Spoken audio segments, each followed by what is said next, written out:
하나, 둘, 셋. 이동형이야, 이동형이야, 이동형이야. 고정형이야. 아빠, 고정형으로 가자! 하지마. 이동형이야, 이동형이야. 이동형 뉴스 정면 승부. 이동형의 뉴스 정면 승부.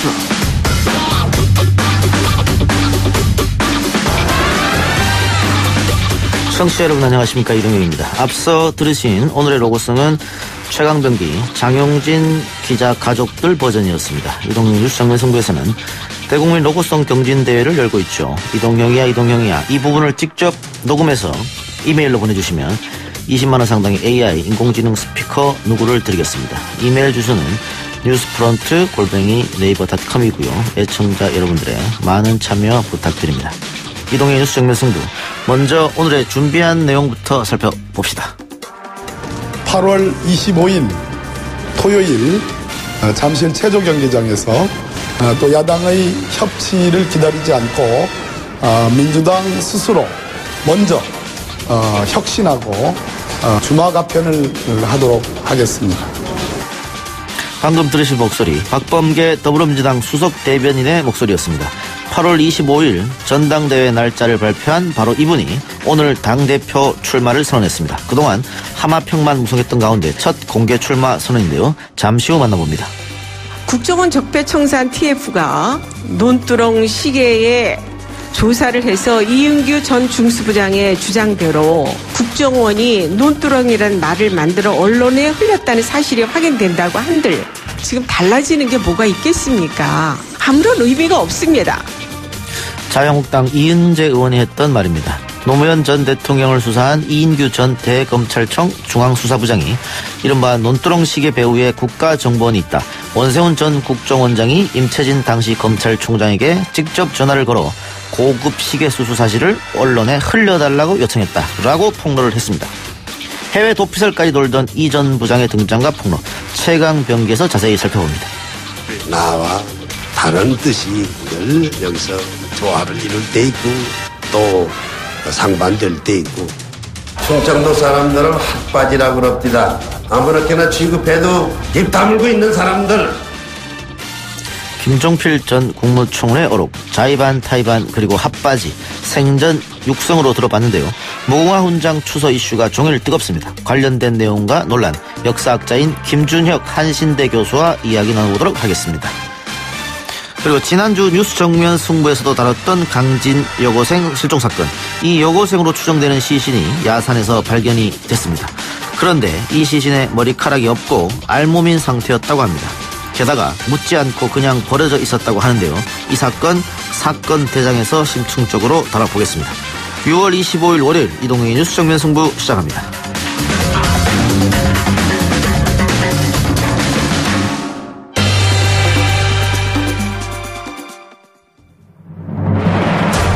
이 작가는 독하다.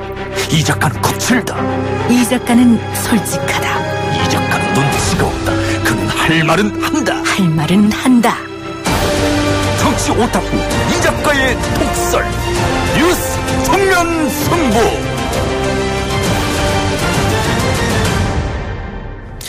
두 달 앞으로 다가온 더불어민주당 당권 레이스가 본격적으로 시작되는 분위기입니다. 오늘 수석 대변인 맡고 있는 박범계 의원이 당대표 출마를 시사했죠.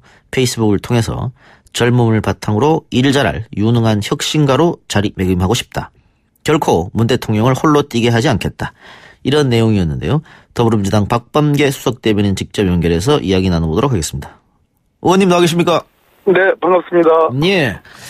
예, 지금 당대표 후보군만 한 20명 된다 이렇게 얘기했었는데, 네. 지금 한 20명 이사 중에서 처음으로 공개적으로 일단은 당대표 나가겠다 이렇게 주사표 던지신 것 같아요?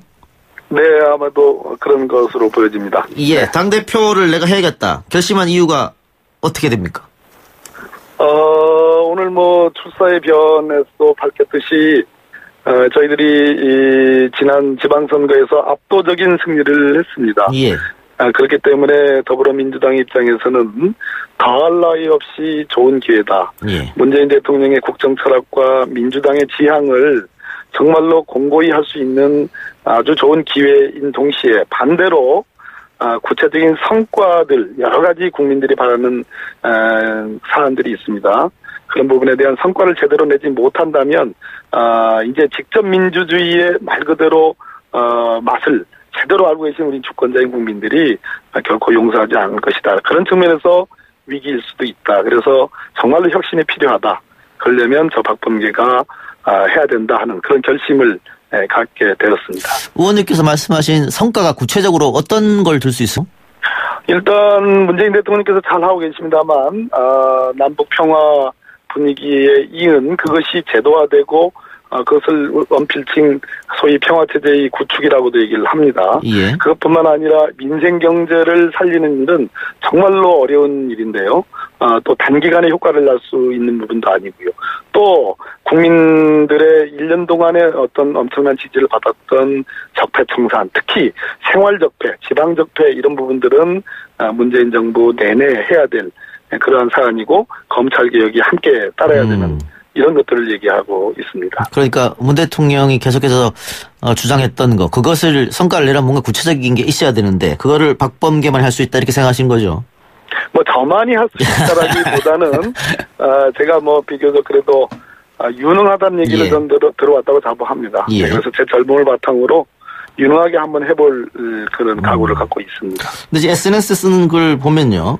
누구보다 당의 장단점을 잘 알고 있다 이렇게 쓰셨는데 지금 민주당이 지방선거 압승 그리고 민주당 지지율이 사상 최고치. 장점은 잘 알겠는데 민주당의 단점은 뭐가 있을까요? 일단 장단점을 잘 안다는 이유는 예. 제가 가장 업데이트된 당의 전문가라고 저는 생각합니다. 예. 6개월 동안에 최고위원을 했었고요. 추미애 대표 체제에서 바로 이어서 수석 대변인을 했기 때문에 말 그대로 당의 모든 주요 회의는 제가 다 들어가고 결정에 참여를 했습니다. 그런 측면에서 당의 사정을 소상히 알고 있는데요. 단점이라 하면은 우리 당의 구체적인 현안들이 불거졌을 때 그것을 전문적으로 접근해서 신속히 결정할 수 있는 메커니즘이 아직 안착되어 있지 않다라는 그런 한 예입니다만은 그러한 문제점들이 있다고 저는 보고 있습니다. 추미애 대표 때는 그런 걸 잘 못했나 보죠? 아이고 그렇게 얘기하시면 안 되고요. 조금 더 발전하자는 얘기. 알겠습니다. 예. 또 이런 말씀도 하셨어요. 아무런 변수와 돌풍 없는 그저 그런 전당대야말로 국민과 당원에 대한 예의가 아니다.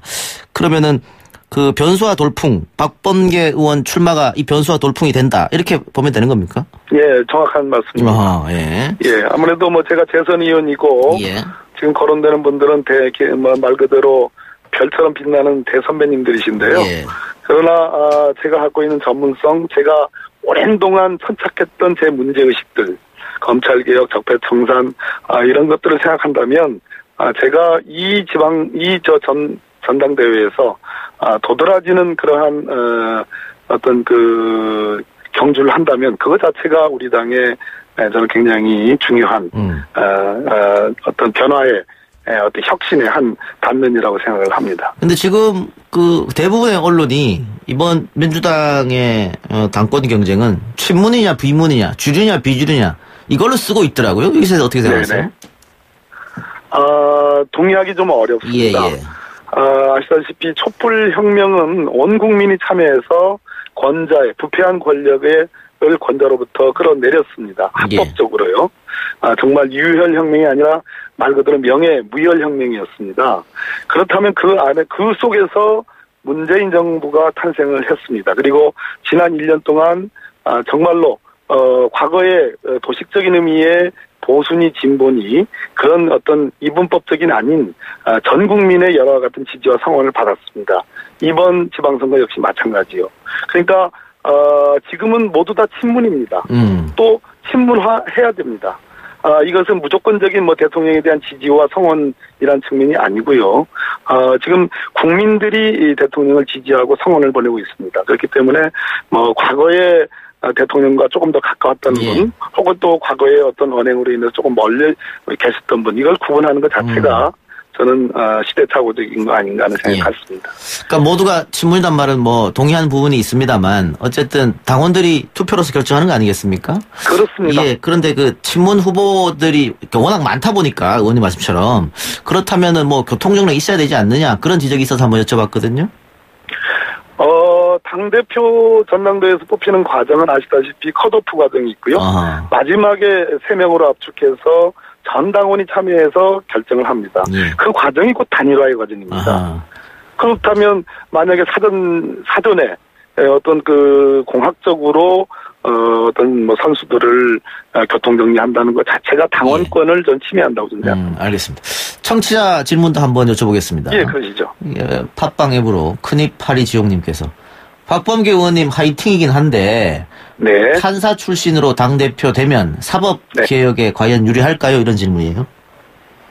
저는 제가 그래도 우리 당의 적폐청산위원장을 맡았을 때 많은 분들이 뭐 지지해줬고 성원해 주셨습니다. 그 이유는 제가 친정 법조인이기 때문에 법조의 편을 드는 것이 아니고 정말 냉정한 눈으로 엄정한 눈으로 사법개혁과 검찰개혁을 얘기해온 지난 10수년간의 제 경력 때문이라고 생각합니다. 네, 그러니까 뭐 지금 질문 주신 분도 팔은 결국 안으로 굽지 않느냐 이런 걱정 때문에 질문 주신 것 같아요. 전혀 그렇지 않습니다. 예, 알겠습니다. 그리고 뭐 이번 당대표는 다음 총선에 공천권을 가진다 뭐 이런 것 때문에 그 많이들 중요한 선거라고 얘기하는데 지방선거에서도 공천 관련 잡음이 없지 않아 있었습니다. 그리고 지금 민주당 지지율이 너무 높기 때문에 다들 민주당 간판을 달고 나가려고 할 텐데 그 이 공천 관리를 과연 잘할 수 있겠느냐 이런 지적이 나오거든요. 이번 지방선거에 지금 우리 이동영 작가님께서 말씀하신 것처럼 다소간의 잡음은 있었지만 과거 대비 이 이번 지방선거의 공천권 행사가 비교적 많이 나아지고 개선된 측면이 있습니다. 저는 다음 총선에는 이번 지방선거보다 훨씬 더 진화할 가능성이 높고 말 그대로 위에서 아래로 내려꽂는 그러한 의미의 공천은 거의 발붙이기가 어려울 거라고 생각합니다. 만약 그러한 시도가 있다면 그거 자체가 저는 정말로 국민들로부터 심판을 받을 가능성이 높고요. 그래서 다음 당대표는 다음 총선에 임박해서 공천권을 정리하고 관리하는 것이 아니라 조기에 매뉴얼화해서 훨씬 빨리 예견할 수 있는 예견 가능성을 높이는 그런 공천 관리가 좀 필요하다고 생각을 합니다. 하나 더 민감한 질문입니다. 네네. 그 야권발 정계 개편이 있을 가능성도 상당히 높은데 그러면은 그 이후에 민주당이 과연 뭐 1대1 합당은 하지 않겠지만은 개인이 들어온다고 노크를 했을 때 받아들일 수 있는지 아니면 야당과 협치를 할 수 있는지 이 부분이거든요. 크게 단위가 연정이 있고요. 연정도 뭐 대연정, 소연정이 있겠습니다만 연정이 있고 정책 연대 차원의 것이 있고 협치 이렇게 세 개로 규정은 범주를 나누어 본다면요. 일단 저희들과 함께 할 수 있는 신뢰가 형성되는 게 좀 중요하다고 생각합니다. 그 과정은 아마 정책을 통해서일 것이고 법안을 통과시키는 과정에서일 겁니다. 그러한 신뢰가 쌓은 뒤에 뭐 협치 혹은 정책 연대를 넘어서는 다른 정계 개편도 한번 고려해 볼 수는 있겠지만 지금은 신뢰 프로세스가 더 중요하다고 생각합니다. 그러면 신뢰가 회복되면 개별 입당 정도는 받아들일 수 있다 이렇게 생각해도 되나요? 그 시점을 어느 시점을 잡느냐의 문제인데요. 결국은 뭐 정치라는 건 생물이기 때문에 그러나 지금은 역시 신뢰가 더 중요하다. 현재로서는 그 부분 뭐 입당이라든지 정계 개편에 대해서는 조금 알겠습니다. 소극적입니다. 뭐 추 대표 같은 경우는 아예 문을 닫았는데 만약에 박범계 의원 대표가 되면 문은 약간 열어놓겠다 이렇게 정리를 하겠고요. 청취자 질문 하나 더 갈게요. 네네. 박범계 의원님 만일 당 대표가 되면 당청 간 이견이 생길 경우에 어떻게 하시겠습니까? 당청 간은 이견이 있는 게 맞고요. 다만 그 이견이라는 것이 제가 아까 말씀드렸습니다. 전문적 어프로치, 전문적인 접근을 통해서 정책적 대안으로서의 이견이야지, 뭐 즉흥적이고 뭐 어떤 감성적인 그런 이견이 돼서는 안 됩니다. 그래서 결국은 행정부의 수장인 대통령이 취사 선택할 수 있는 여러 개의 정책적 대안 중에 하나를 당이 제대로 국민과의 소통을 통해서 전문가를 통해서 만들어 제시하는 것. 저는 그거는 합리적이고 아주 건강한 이견이라고 생각합니다. 근데 야당은 뭐 툭하면 지금의 여당은 청와대 거수기 노릇밖에 하지 않는다 이렇게 공격한단 말이죠? 그 소리는 안 들어야 되는 것이 맞겠습니다. 알겠습니다. 그러면 저거 지금 당장 궁금한 거 원구성 협상이 언제부터 시작되는 겁니까? 원내일인데요. 예. 협상의 노력은 우리 홍영표 원내대표께서 열심히 하고 계십니다만 예. 저쪽에 전열이 정비가 되고 있지 않기 때문에 지금 난감한 처지인데 예. 제가 보기에는 7월 초 적어도 재헌절 전에는 적어도 여러 가지 당장 필요한 국회의장의 선출이라든지 또 원구성을 어느 정도 가닥을 잡는 것이 좀 보이지 않을까 그렇게 예측을 하는데요. 일단 한번 금주 협상의 어떤 그 과정을 좀 지켜봐야 될 것 같아요. 예, 알겠습니다. 그 끝나려고 했는데 지금 청취자들 질문이 많아가지고요. 네네, 좋네요. 예. 예. 그 이인규 전 중수부장 관련해서요. 예. 결국은 이게 노무현 전 대통령을 도덕적으로 타격 주기 위해서 국정원에서 기획한 것, 이인규 중수부장 말에 의하면 그렇다는 거지 않습니까? 네네. 그러면서 밝히면 다칠 사람이 많다, 이런 얘기를 했었는데, 이것은, 새롭게 수사를 해서 밝힐 수는 없습니까? 밝혀야 되는 사안이라고 저는 오래전부터 얘기를 말씀드렸습니다. 그러니까, 지금 하시는 말씀, 이인규 씨가 하는 얘기는 좀 웃기는 소리고요. 예. 이제 국정원에게 논두렁 시계 얘기를 계속, 전가를 시키는데, 예. 당시에 검찰과 국정원의 관계를 잘 생각해 보면 그것은 어느 한쪽으로만 책임을 돌릴 수가 없는 거고요. 예, 그렇기 때문에 이 부분은, 저는 수사의 필요성이 매우 높다고 봅니다. 그러면 이인규 전 중수부장이 지금 책임 회피를 하고 있다, 이렇게 봐도 될까요? 들어와서, 예. 들어와서 일단은 해명을 하는 것이 예. 저는 급선무다 이렇게 생각을 합니다. 알겠습니다. 자, 의원님, 다음에 다시 네네. 한번 전화 연락하겠습니다. 네, 감사합니다. 그때까지 컷오프 되지 마시고 잘 견뎌주시기 바랍니다. 컷오프 통과하겠습니다. 네, 알겠습니다. 고맙습니다. 오늘 인터뷰. 네, 감사합니다. 예, 고맙습니다. 지금까지 더불어민주당 박범계 의원이었습니다. 저는 2부 최강병기 코너로 돌아옵니다.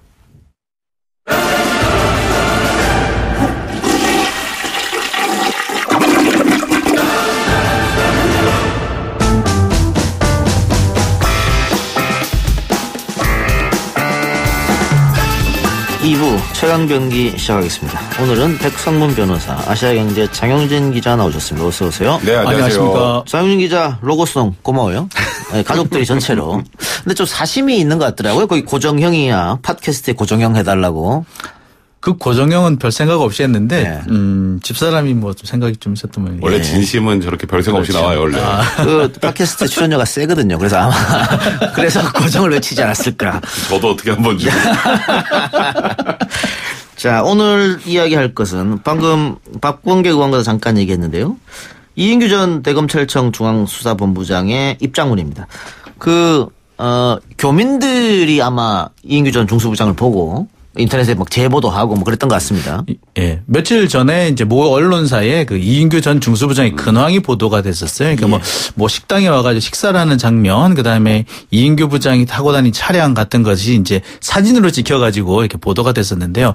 그 뒤에 이제 조금 이인규 부장 관련된 얘기들이 조금씩 보도되기도 했었습니다. 대표적인 것이 이제 노무현 전 대통령의 논두렁 시계 부분이었던 것 같아요. 근데 이인규 전 중수부장은 이거는 내 작품이 아니다. 이건 원세훈 전 국정원장 작품이다라고 계속 주장을 해왔어요. 오늘 언론에 보낸 입장문에도 같은 내용이 반복되어 있습니다. 예. 원세훈 전 국정원장이 노무현 전 대통령을 불구속 기소를 하되 다만 망신을 좀 줘야겠다. 그 망신 주는 소재로는 이 논두렁 시기가 가장 좋겠다라고 제안을 했다는 겁니다. 하지만 당시 잠깐 헷갈리네요. 이인규 전 중수부장과 임채진 검찰총장은 그 제안을 거부했다는 거예요. 그랬더니 원세훈 전 국정원장이 KBS라든지 SBS라든지 조선일보를 통해 가지고 보도가 나가게끔 이렇게 의도적으로 이렇게 조작을 했다. 언론을 조작했다. 이런 주장을 한 내용이죠. 예. 근데 아까 박범계 의원도 얘기했습니다만 국정원만의 단독 작품은 아니고 국정원과 검찰 합작품이 아니냐 이렇게 보는 시각이 많거든요. 그건 이런 것 같아요. 일단은 당시에 피아제 시계인데. 피아제 시계죠. 예. 피아제 시계를 갖고 왔더니 권양수 여사가 우리는 그런 거 필요 없다. 어떻게 하냐. 논두렁에 버리든 말든 알아서 해라. 이렇게 했는데 그거를 마치 논두렁에 버린 것처럼 은닉한 것처럼 한 거죠. 그렇게 해서 이제 이 사단이 발생했는데 당시로 돌아가 보면 검찰이 소위 말하는 빨대를 통해서 언론 프레를 굉장히 많이 했지 않습니까? 그렇죠. 그러니까 그렇게 많이 해놓고는 이 논두렁 시계만 국정원이 했을 리가 있겠느냐? 이렇게 해서 합작품 얘기 나오는 것 같아요. 일단 기본적으로 생각을 할 때 수사는 누가 해요? 검찰이 하죠. 검찰에서 하잖아요. 근데 국정원이 알고 있잖아요. 그 내용을 그래서 언론에 흘리자고 하는 거라면 애시당초 양자 사이에 그 관련된 정보가 계속 왔다 갔다 하고 있었다는 거는 충분히 뭐 짐작을 할 수 있는 거죠. 그러면 그 상황에서 갑자기 이것만 유독 다른 거 다 빼고 이것만 국정원의 단독 작품이다라고 하기에는 좀 신빙성이 떨어지고 그 당시에 이제 그 보도를 했던 SBS 기자도 검찰 쪽에서 받았다라는 취지로 진술을 했단 말이에요. 근데 그게 어떤 검사인지 얘기가 나오진 않았습니다만. 그러니까 그러다 보니까 사실 지금 저는 좀 이해가 안 되더라고요. 갑자기 뜬금없이 지금 이런 얘기를 하는 게. 왜냐하면 지금 분위기 아시겠지만 사법농단 수사해야죠, 검찰이. 뭐 드루킹이야 특검에서 하지만 또 삼성 노조 와해 공작 관련 사건도 해야죠. 거기다가 또 최근에 검경 수사권 조정 문제 있죠. 사람들의 관심은 다 거기에 쏠려 있거든요. 지금 다 잊어먹었어요, 약간. 잊어먹었다가 다시, 맞다, 이것도 조사해야 되는 거 아니야라는 얘기가 나오는 상황인데, 제 개인적인 추측으로는 아마도 조금 전에 그 장영진 기자 말했던 것처럼 며칠 전에 갑자기 또 뜬금없이 이인규 전 중수부장의 근황이 나오면서 조사를 피하기 위해서 미국으로 도피한 게 아니냐, 뭐 이런 얘기가 나왔어요. 그러니까 결국은 나 도망한 거 아니거든요. 그거 내 작품 아니거든요. 그저 그런 취지로 얘기를 한 게 아닌가. 근데 저는 이게 긁어부스럼이 되지 않을까라는 생각이 좀 드네요. 다칠 사람이 많다는 뭘 의미할까요? 글쎄, 다칠 사람이 많다는 얘기는 아까 우리 백성문 변호사님께서 잠시 말씀해 주셨습니다만 그 당시에 모르겠습니다. 이 건에 관해서는 국정원에서 먼저 기획을 했는지 모르겠으나 그 전에 있었던 그 밖에 다른 보도들은 국정원이 먼저 했는지 검찰이 먼저 했는지 청와대가 먼저 했는지 알 수 없는 그런 내용들이 너무나도 많았습니다. 특히 당시에는 언론도 전혀 자유로울 수 없는 것이 그 흘려주는 대로 족족 받아 썼거든요. 그리고 마치 그 검찰이 수사하고 있는 것, 의심 품고 있는 것이 사실인 것처럼 보도를 했었던 게 맞거든요. 그러니까 아무도 자유로울 수 없는 부분입니다. 그렇다고 본다면 사실 이런 보도가 나온다는 것 자체가 뭐냐. 사실은 언론뿐만 아니라 국정원, 당시 청와대, 그 검찰 여기에 관련된 사람이 워낙 많다. 그리고 그 사람들이 지금 한 자리씩 하고 있다. 뭐 이런 의도가 아니겠느냐. 저는 그렇게 봅니다. 그래서 밝히면 다칠 사람이 많다. 옛날 장세동 씨 발언이랑 비슷한 것 같아요. 폭탄 발언. 그러면 노무현 전 대통령 측은 어떤 입장인가요? 좀 불쾌하게 생각한다 이런 얘기도 들리던데. 그러니까 노무현 전 대통령 측, 그러니까 오늘 노무현 재단에 제가 몇 차례 연락을 드려서 그 입장을 좀 달라고 말씀드렸는데 지금 입장 낼 단계가 아니다. 일단은 참고 있겠다라는 그런 말씀을 하셨어요. 대신에 이제 다른 경로를 통해서 확인해 본 바로는 그렇습니다. 이인규 전 중수부장이 교묘하게 그 당시 진술을 편집해서 지금 내보내고 있다라는 주장이에요. 그러니까 그 당시 그 권양숙 여사께서는 그랬다는 거예요. 피하자 시기를 가져오니까 이걸 돌려보내면서 이거를 뭐 버리든지 알아서 하세요라고 했는데 버리든지 알아서 하세요 이 부분만 딱 잘라서 지금 반복해서 사용을 하고 있다. 이거는 정말 의도적으로 노무현 전 대통령을 그 비방하고 명예를 훼손하기 위한 행동이 아니라면은 그런 의도가 아니라면 이런 행동을 할 수가 없다. 이런 말씀도 하고 계시거든요. 근데 제가 볼 때 역시 그런 의도가 다분히 깔려 있는 것 같습니다. 그래서 이인규 중수부장 뒤에 또 다른 뭐 세력이 있지 않느냐 이런 의심도 가능한 것 같습니다. 그럼 이인규 씨 이런 입장에 대해서 검찰은 어떤 입장을 보이고 있죠? 사실 지금 검찰은 제가 그때 아까 잠깐 언급했던 것처럼 좀 당혹스러워하는 분위기예요. 그리고 아시겠지만 이게 과거사 진상조사위원회에서 재조사한다고 발표했는데 좀 약간 흐지부지된 측면이 있죠. 진상조사위원회에서 조사를 한다는 건 처벌이 좀 힘들다는 뜻입니다. 일단 공소시효 문제나 이런 걸로. 그래서 이제 그 당시에 국가기관이 뭘 잘못했던가를 확인해서 진실을 조명하겠다라는 취지로 나온 게 진상조사위원회인데 지금 사실상 그게 스톱이 돼 있는 상황인데 이제 검찰 입장에서는 이것도 해야 될 상황으로 좀 전개될 가능성이 있거든요. 지금 벌써 지금 오늘 하루 종일 지금 이인규 전 중수부장에 관련된 얘기가 뭐 인터넷에 지금 도배가 되고 있는 상황이기 때문에 그렇다면 또 그 당시에 진상이 뭔가에 대해서 궁금증을 갖고 계신 국민들도 많으실 거고 또 검찰 입장에서 이거 안 움직일 수도 없는 상황이라 좀 난감해하는 것 같고요. 근데 문제는 이인규 중수부장이 이런 얘기를 하실 거면 그냥 한국에 오셔서 하시지. 그렇죠. 굳이 그 먼 나라에서 하셔가지고 이거 확인도 못하게. 그래서 결국은 이거 만약에 진상조사를 해야 된다면 강제 소환은 힘들겠지만 이인규 전 중수부장도 이 조사 대상에서 피해갈 수는 없는 상황이죠. 그럼 뭐 명백한 것 같고. 이인규 부장부터 해야죠, 사실. 그렇죠. 거기까지 출발인데. 알겠습니다. 자, 그리고 지금 월드컵이 한참입니다만 멕시코전도 패함으로써 16강 진출 희망은 사실은 거의 날아갔다. 많이 떨어지긴 했는데 예. 그 독일을 2대0으로 이기면 올라갈 수 있습니다. 아, 그 네, 외국 도박사들이요. 네, 7대0으로 예. 독일이 7대0으로 이기는 게 더 확률이 높다. 뭐 이렇게 얘기하던데. 어쨌든 그래도 공은 둥그니까요. 예. 그래서 그런지 경기력에 한국 축구력 경기력에 실망한 많은 팬들이 청와대 국민청을 했는데 축구협회 회장으로 차범근 씨를 모셔라. 네. 이게 지금 보시면 아시겠지만 바로 우리 이웃인 일본은 지금 1승 1무로 16강 진출 굉장히 유력한 상황이 되고 있고요. 우리나라는 그와 정반대로 경기력도 굉장히 무기력했고 근데 이 모든 게 선수들 탓을 하면 안 된다라는 게 일단 첫 번째인 것 같아요. 우리나라 축구협회가 그동안 엄청나게 많은 지적을 받아왔습니다. 너네들끼리 짬짜해서 뭐 하는 거냐. 그다음에 또 무슨 특정한 학교 출신들만 선호를 하고 선수들도 그런 학연 위주로 막 뽑고 이제 그런 문제들이 발생을 하면서 굉장히 축구협회에 대한 불신들, 국민들의 불신이 커졌는데 이번에도 월드컵 준비하는 과정에서 보시면 원래 슈틸리케 감독이 있다가 이제 지금 경기력이 떨어지니까 감독 바꾸자 그래서 여러 감독 물망에 오르다 갑자기 이제 급하게 이제 신태용 감독이 월드컵 대표팀 맡아서 예선을 통과하고 지금 월드컵 본선을 갔는데 그 과정도 사실 슈틸리케 감독에 대한 지원도 부족했다는 얘기들도 들리고 이제 그러니까 결국 이게 우리 선수 탓을 할 게 아니라 이거 진짜 구조적으로 우리나라 축구 전체를 이제 해 나가야 하는 축구협회가 잘못됐다고 생각하시는 분들이 많아서요. 정말 우리나라 축구를 진정 사랑하는 분을 축구협회 회장으로 모시자. 그래서 차범근 전 감독이 지금 얘기가 나오고 있는 거죠. 축구협회가 적폐의 본산이다. 네, 책임지를 하지 않는다. 뭐 이런 얘기 같아요. 이런 제가 보기에도 사실 그런 지적을 피하기 어려워 보입니다. 사실 그동안 축구협회의 행동을 보면은 사실 축구협회가 모든 축구 대표팀의 어떤 경기력을 향상시킬 수 있는 기본적인 어떤 베이스를 깔아줘야 되잖아요. 근데 기본을 제공해줘야 되는데 그런 것 없이 모든 것을 다 감독한테 전적으로 맡겨두고 성적이 안 나오면 감독을 교체하는 것으로서 책임을 다한 것처럼 그렇게 했었고요.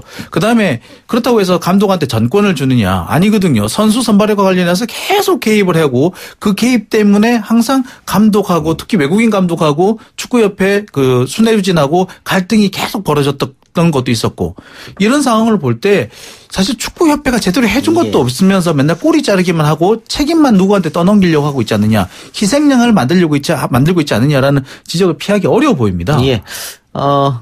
물론 축구 팬들이 화가 나서 이렇게 청와대에 청원도 하겠지만 현실적으로는 불가능한 것 같고요. 왜냐하면 이게 지금 현재 회장이 정몽규 씨잖아요. 네, 그렇죠. 네.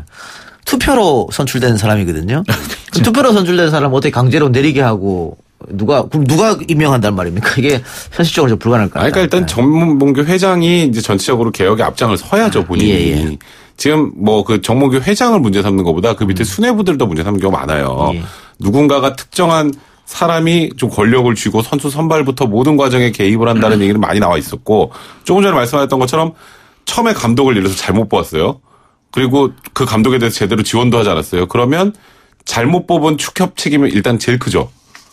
근데 딱 그 이후의 태도를 보면 일단 경기력이 나쁜 감독에게 모든 비난을 몰아세우고 교체하고 그리고 그 다음에 다른 감독이 들어와도 그 경기 운영부터 모든 거에 다 개입을 하니까 제대로 하기 쉽지 않은 거예요. 그러니까 이 옆에 일본도 마찬가지. 일본은 얼마 전에 외국인 감독이 경질되고 일본도 그 자국 대표팀 감독이 일본인입니다, 지금.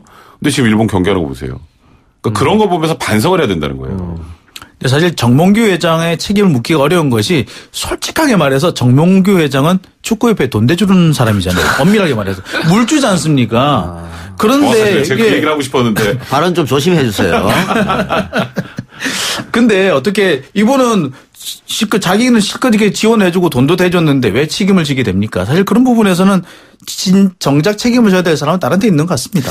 예, 지금 축구협회장으로 데려와 주세요라고 하는 차범근 감독 같은 경우에도 중도 경질됐으니까 대회 도중에. 네, 그렇죠. 98년 프랑스 월드컵 때 5대0으로 졌었죠. 네. 당시 네덜란드 감독이 히딩커였습니다. 그러니까 책임질 사람이 책임지지 않고 책임져야 되지 않은 사람이 책임진다. 뭐 이런 것 때문에 지금 팬들이 분노한 것 같고요. 알겠습니다. 다음 봅시다. 군 복무 중인 빅뱅의 지드래곤 군병원 특혜국 이건 또 뭡니까? 예, 권지용 씨죠. 권지용 일병입니다. 현재 국군 양주병원에 입원해 있는데 대령실에 있다라는 겁니다. 대령이 입원할 수 있는 1인실에 들어가 있다는 내용인데요. 여기서는 보도된 내용만 보면 그렇습니다. 권지웅은 군에서도 일병이 아니라 스타였다. 실제 그의 병원 생활은 별급이다. 뭐 대령실에는 에어컨, 냉장고, TV가 다 갖춰져 있다. 그러니까 소위 말하는 그러면 1인 병실을 지금 쓰고 있다. 네. 아주 저기 뭐 냉장고도 있고 TV도 있고 이렇게 이런 게 좋은. 근데 보통은 그러면 병사들은 1인실을 쓸 수 없나 보죠? 아니 1인실이 문제가 아니고요. 예. 저기 군 병원에 가서 치료받는 것 자체가 사실 쉽지가 않죠. 그래요? 예. 군의관 찾아가서 좀 진료를 받으려고 해도 자칫 잘못하면 고참들한테 찍혀가지고 엄살 부린다는 욕먹기가 딱 좋은 판에 어떻게 1인실을 감히 꿈을 꾸겠습니까? 그러면은 특혜 의혹이 불거질 수밖에 없을 텐데. 근데 이제 이런 건 있어요. 지금 현재 이제 YG 측하고 이제 그 군 측에서 하는 얘기는 1인실은 1인실인데 대령실은 아니다. 예. 양주병원에는 대령실 자체가 존재하지 않는다. 그리고 일단 확인해 보니까 뭐 지드래곤이 더 특혜를 받는 건 없더라. 예를 들어서 휴가를 내고 그 기간을 쓰고 있고 면회 시간도 일반 병사가 동일하게 하고 있다. 그리고 뭐 예를 들어서 뭐 지드래곤이 1인실이 아니라 4인실, 6인실, 8인실에 있으면은 다른 환자들이 안정이 되겠냐. 근데 저는 그 부분은 좀 이해돼요. 그 부분은.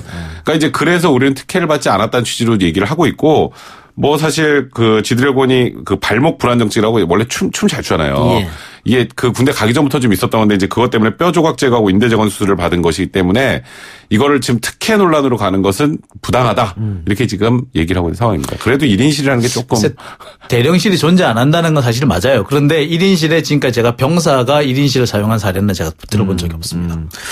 그러면은 뭐 한편으로는 이해하는 측면도 있다. 왜냐면 뭐 4인실, 6인실, 다인실 썼었는데 뭐 면회객 오고 하고 하면 뭐 난리 나죠. 소란이 생기니까. 그런데 지금 문제를 삼는 이유는 연예인들의 군 특혜 문제가 한두 번이 아니기 때문에 때만 되면 나오잖아요. 쉽게 말해서 뭐 연예인들 하면 군대 가서도 특혜를 받는다라는 사람들의 인식이 굳어졌기 때문이에요. 예. 지난 2월 달에도 가수겸 배우 이준 씨 공황장애로 육군 현역에서 보충력으로 편입했죠. 예. 그 이후도 뭐 또 2AM의 임수롱 씨 또 그 뒤에 뭐 계속 하여튼 무언가 연예인들이 군대를 가면 쉽게 나오거나 뭐 무언가 좀 특혜를 받거나 이런 내용들이 나오다 보니까 더 불신을 하는 것 같고요. 저도 대령실이 아니라면 전 이거는 좀 이해해 주는 게 맞는 것 같아요. 알겠습니다. 여기까지만 듣겠습니다. 지금까지 백성원 변호사, 아시아경제 장용진 기자였습니다. 고맙습니다. 네, 고맙습니다. 네, 고맙습니다. 전하는 말씀 조금 더 듣고 저는 7시 정각 뉴스 프리뷰로 돌아오겠습니다.